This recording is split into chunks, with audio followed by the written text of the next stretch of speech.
Hamster and Gretel is the newest Disney cartoon series, and as its first episode aired, there is a lot of stuff to unpack and discuss, so let's break it down.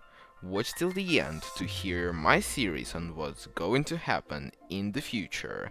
And now, without further ado, let's get started. Let's start with a look at the art style and animation of the show. While I like the art style and think that it's simple and memorable, the animation is a bit of a letdown in my opinion. And I don't know if it's low budget or anything, but I would say a lot of shows experience this now.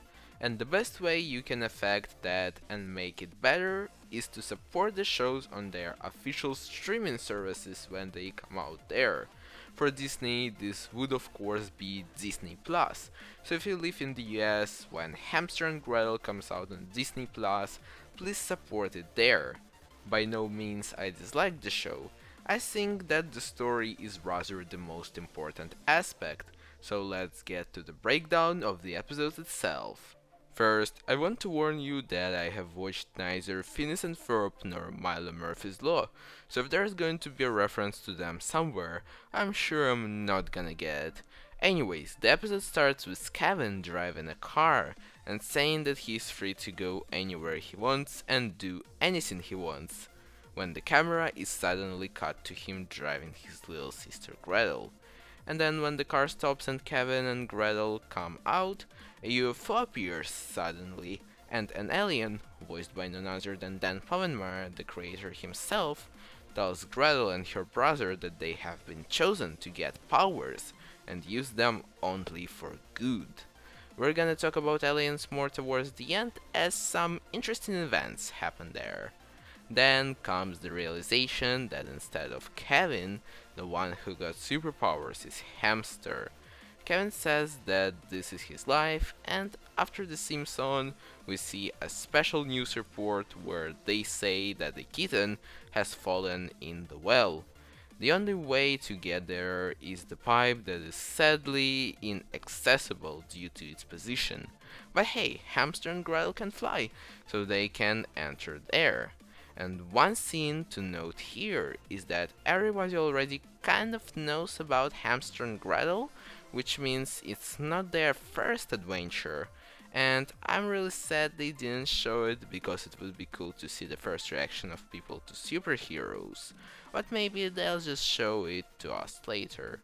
So as the superheroes enter the pipe, Kevin is the one guiding them, even though he hasn't got superpowers. He's the brain of the team. And while Hamster follows all the directions, showing that he's hell serious about saving the world, well, I guess a kitten in this case, Gretel finds all that stuff boring and just goes along with punches, punching her way through the wall. Eventually everything is okay and we even see this statue repaired later.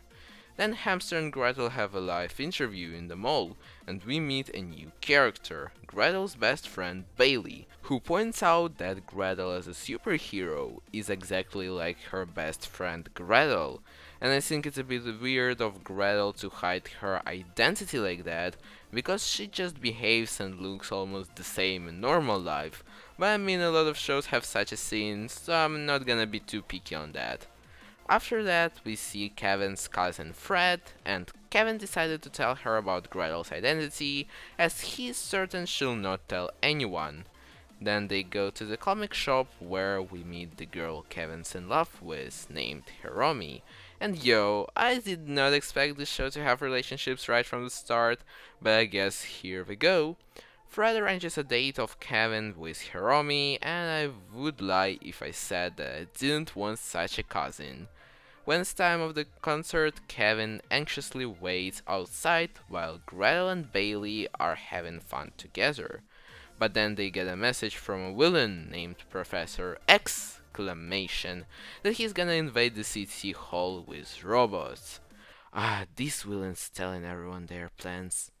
So Gretel makes up an excuse to leave with Hamster and flies to the city hall to defeat an army of evil robots with exclamation points on their bodies. However, as they are right about to attack, Kevin comes and warns Gretel that this is a job for the police, and she shouldn't play with serious villains, but since all the police are on a day off, she will have to. And she actually does that pretty well and still getting captured. Thankfully, Kevin hasn't left yet and made up a plan to not only save Hamster and Gretel, but also prove himself that he is a part of the team. So he decides to make an announcement on the concert for everyone to turn on their stuff, for the electricity to turn off in the entire city, and free Hamster and Gretel. And well, he succeeds. They defeat the supervillain and Kevin can finally get back to his date. And apparently, that goes pretty well too. So we get our sweet ending and also learn that Hamster can now talk. Before I get to the second part of the episode, I want to point out one scene. The supervillain. While Hamster and Gretel have superpowers granted to them by aliens, everything the supervillain had was technology, and this most likely means he's not anyhow associated with aliens. Though his main interest was capturing Hamster and Gretel.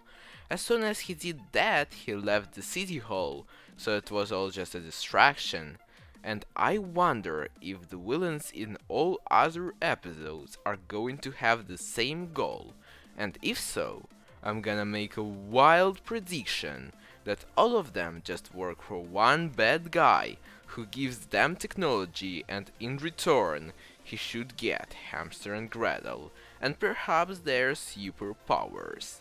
As he has technology, maybe he's a scientist, or maybe it's government itself trying to capture and study the superheroes.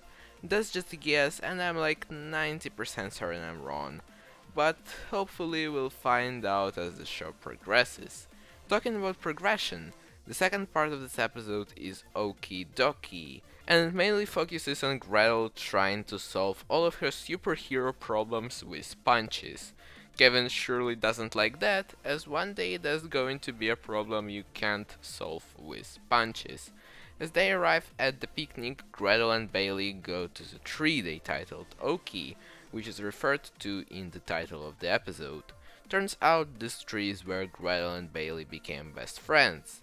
The next day Kevin is woken up by Fred as there's another threat. Over here in Fred's and Kevin's rooms we can see a lot of interesting stuff like Superman over here. Then in Fred's room there is also a poster which I'm sure is a reference to something I don't know. And there are a lot of gaming consoles, which means she loves playing games a lot. But back to Hamster and Gretel's mission, they have to stop a meteor. But yet again, instead of listening to Kevin, Gretel just punches the meteor, thus cutting it in two and destroying Oki. Well, I guess now it will be available lesson for Gretel to listen to Kel, or never mind. They repair Oki and Gretel offers Kevin a lift, so he agrees, says that this is his life, now not sadly, but accepting that sometimes you just have to solve things with superpowers, the easy way. And meanwhile, elsewhere, the aliens give superpowers to the other two siblings, but now they tell them only to use it for evil. Out of this, I have two things in my head. So first, the aliens most likely did originally intend to give the superpowers to Kevin and Gretel, but the hamster was too close, so he accidentally got the superpowers. And second, I think that aliens chose two pairs of siblings to experiment on them. They want the first pair to use their powers for good, and the second pair to use their powers for evil, thus making the two fight each other and see which one is stronger. Oh wow, what a cliffhanger! As soon as we get more plot related stuff, I'll be doing more breakdowns and series on Hamster and Gretel. So far I liked the first episode very much and looking forward for more. I don't promise a breakdown on every episode, but I will do my best. As always, if I missed anything, which I'm pretty sure I did, feel free to comment below to tell me that. But please read other comments first. If there are a lot of people saying that, there is a very good chance I've already seen it. And if I made a mistake, feel free to improve me in the comments as well. If you want more videos on Hamster and Gretel, please let me know, and also consider giving this one a like and subscribing to my channel. I appreciate it a lot. And if you want the videos to come out faster, you can support me with money using the proper links in the description below. Thank you very much for watching, and I'll see you next time.